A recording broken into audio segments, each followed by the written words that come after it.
People kept using my private road as a shortcut, so I started charging them. I own a small piece of property just outside a growing suburban area. Nothing huge, about 9 acres.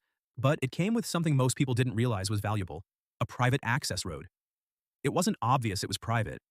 It looked like any other narrow paved road cutting between two larger streets. It had been there for decades, originally built for a farm that no longer existed. When I bought the land, that road came with it. Legally, fully mine. At first, it wasn't a problem. Maybe 1 or 2 cars a day would cut through, but over the next couple of years, the area grew fast. New neighborhoods, new construction, more traffic, and people discovered the shortcut. Soon it wasn't a couple cars, it was hundreds, every day. Morning commuters flying through at 40 miles per hour, delivery trucks, rideshare drivers, even construction vehicles. The worst part wasn't the traffic, it was the damage. The road started cracking, edges crumbling, people throwing trash out their windows, and since it was private, the city wouldn't fix it.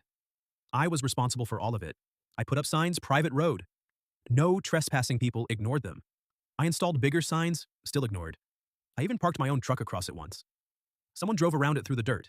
That's when I stopped asking and started documenting. I installed cameras at both ends of the road, clear view of every license plate. Then I talked to a lawyer. He explained something called civil trespass enforcement. Basically, if people knowingly enter private property without permission, I could pursue civil penalties. Not criminal, civil, which meant fines. I started small. I mailed formal notices to repeat offenders. Just warnings at first. Most ignored them. So I escalated.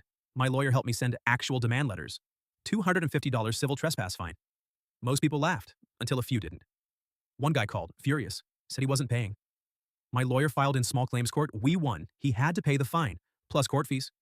Word spread faster than I expected. Within 2 months, traffic dropped by almost 70%. But here's where it got strange. Some people kept using it anyway. Delivery companies, contractors, companies that ran dozens of vehicles through daily.